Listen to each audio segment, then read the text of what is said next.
Fanny Griesmer, la pause café, une pause café particulière car c'est votre anniversaire. Je tenais à vous saluer oui. Et à vous souhaiter un bel Merci anniversaire. beaucoup. Voilà, c'est important qu'on se dise aussi ces choses-là qui sont agréables. L'été arrive, les vacances arrivent. Je ne sais pas si vous êtes capable de le faire, mais en tout cas, les conseils que vous nous donnez, Absolument pas. c'est apprenez à décrocher. Oui. C'est vrai qu'on a eu facile, un printemps confiné, un début d'été assez pluvieux. L'heure est venue pour la plupart d'entre nous de changer d'air, de prendre le large, de profiter de quelques jours de congé bien mérités. Vous comptez les jours, des projets de farniente, de détente, de bain de soleil plein la tête. Mais voilà, paradoxe absolu. Une fois installé dans votre transat, une limonade dans la main, lunettes de soleil sur le nez, voilà, vous ne pouvez pas vous empêcher de regarder vos mails professionnels sur votre portable. Partir en vacances loin, c'est bien, mais ça ne sert pas à grand-chose si votre tête, elle, reste au bureau.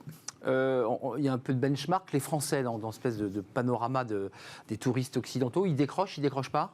Ils ont beaucoup de mal à décrocher, déconnecter complètement pendant les vacances. Ça semble totalement impossible, en tout cas pour près de 7 Français sur 10. Selon un sondage réalisé l'été dernier par la plateforme de recrutement par intérim CAPA, 71% des Français répondent aux mails ou appels professionnels pendant leur congé. 35% lisent leurs mails au moins une fois par jour. Et oui. 10% de façon hebdomadaire. L'angoisse sans doute de se retrouver un petit peu sous l'eau et sous les mails à leur retour. Ils ne sont que 6% seulement à couper les ponts avec leur messagerie professionnelle. Le coupable, il est tout trouvé. Il est là, devant vous, Arnaud, le smartphone. Celui qui nous relie en permanence avec notre travail et qui nous suit absolument partout, y compris en vacances, bien sûr. Mais pourquoi on a autant de mal ? Pourquoi c'est si compliqué, Fanny ? Pour nous tous, faut le dire. Pour nous tous, on pense forcément à la pression qui nous laisse assez peu de répit. Une pression qui va même au-delà, en réalité, au-delà des soucis du bureau et des dossiers que l'on peut avoir à gérer, puisque 27% des sondés ont peur de perdre leur emploi s'ils ne restent pas en contact avec le bureau pendant leurs vacances. Je trouve ça assez inquiétant. 20% déclarent qu'ils le font parce que leurs collègues font de même, ou commencent à se sentir coupables de décrocher. Et 22% suivent ce qu'il se passe au travail, car ils s'ennuient pendant leurs vacances. C'est pas sympa pour leurs triste, femmes. je trouve que c'est beaucoup. C'est pas gentil pour leurs femmes, tout ça. Et pourtant, c'est nécessaire, je veux dire, d'un point de vue presque médical, de faire une pause. Indispensable. Ça doit même s'inscrire en tête de vos priorités pour les vacances. Une césure estivale qui est l'occasion idéale de prendre un petit peu de recul, faire le vide, se ressourcer et surtout recharger les batteries. Une énergie et peut-être de nouvelles idées, qui sait, dont vous aurez certainement grand besoin à la rentrée. Une vraie pause, quelle que soit d'ailleurs la saison, c'est toujours bénéfique. Elle vous rendra meilleur, elle nous rendra en tout cas que meilleur, plus opérationnel et productif. C'est aussi une barrière de prévention contre le surmenage et le burn-out. Encore faut-il réussir à déconnecter, à faire le vide dans sa tête, en tout cas l'espace de quelques jours, et c'est pas toujours évident. Les bons conseils, Fanny, parce que c'est un peu ça l'idée, c'est qu'est-ce que vous nous dites là ? Parce que certains sont en train de faire les valises là. Le b.a.-ba. On oublie le téléphone ? Alors, on oublie le téléphone, mais surtout on prépare son départ. Si on est dans les valises, vous êtes peut-être encore un petit peu au bureau pour partir l'esprit tranquille et le cœur léger. On part dans les règles de l'art. Il n'y a rien de pire que de partir avec des incertitudes, des questions ou des dossiers en suspens.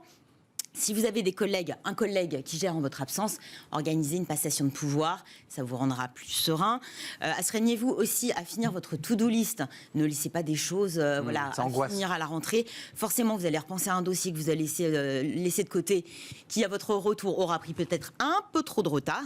Bref, en gérant mieux votre absence, vous saurez que rien ne presse, que toutes les urgences ont été gérées. Il n'y a pas de quoi paniquer, tout est sous contrôle. Vous serez beaucoup plus serein pendant vos vacances. Il s'agit aussi d'anticiper son retour. Alors c'est vrai que qui dit coupure et congé dit boîte mail saturée.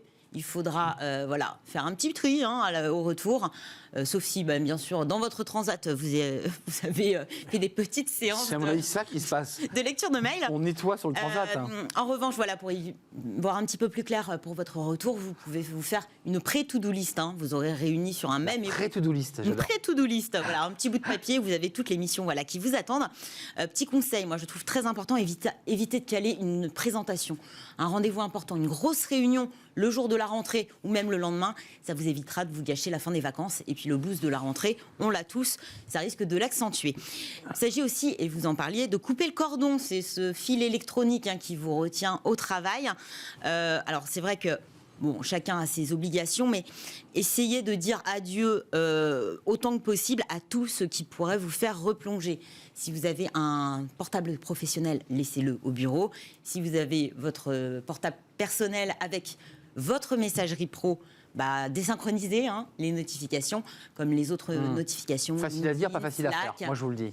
Je sais bien, mais en tout cas, essayez de déconnecter et de rester sur le chemin de la détente autant que possible. Et puis surtout, c'est les vacances, profitez-en pour ralentir. J'ai envie de dire, et je trouve ça assez drôle, voilà, exercez votre droit à buller. Vous avez le droit pendant les vacances. Il s'agit de casser la routine, en fait. Vous avez déjà un rythme assez soutenu dans le quotidien et toute l'année. Ne rien faire, ne rien programmer, ne rien planifier, c'est ça aussi les vacances. Vous pouvez faire ce qu'il vous chante, vous ne rien faire du tout. Lâcher prise pour de vrai, c'est possible. C'est ce qu'on va essayer de faire, Arnaud, n'est-ce pas? Alors, essayez, en tout cas, cette année, de décrocher sans culpabiliser, puisque le break est vraiment salutaire. Et ça, c'est important à souligner. Ça vous permettra de remettre les compteurs à zéro, de repartir du bon pied, si ce n'est de plus belle à la rentrée. Bon, écoutez, il y a beaucoup de choses qui nous attendent à la rentrée. Bon, on va essayer de suivre tous les conseils de Fanny. C'est pas si simple. Je vais moi-même essayer de les appliquer. De lâcher, voilà, c'est ça. Lâchez donc votre téléphone et regardez plus vos mails. Je ne sais pas si c'est possible. Essayez de le faire en tout cas.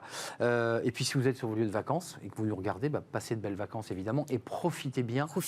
Profitez, soufflez. Merci Fanny d'être venue sur le plateau pour cette avant-dernière émission de la saison, puisque demain ce sera la dernière émission de la saison.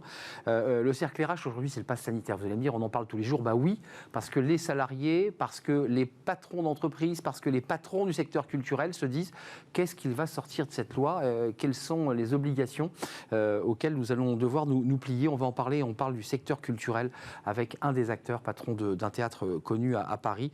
Comment gère-t-il ses salariés? Comment va-t-il gérer évidemment le public? C'est un sujet de droit, c'est un sujet important et on en parle, c'est le cercle RH. C'est juste après cette pause.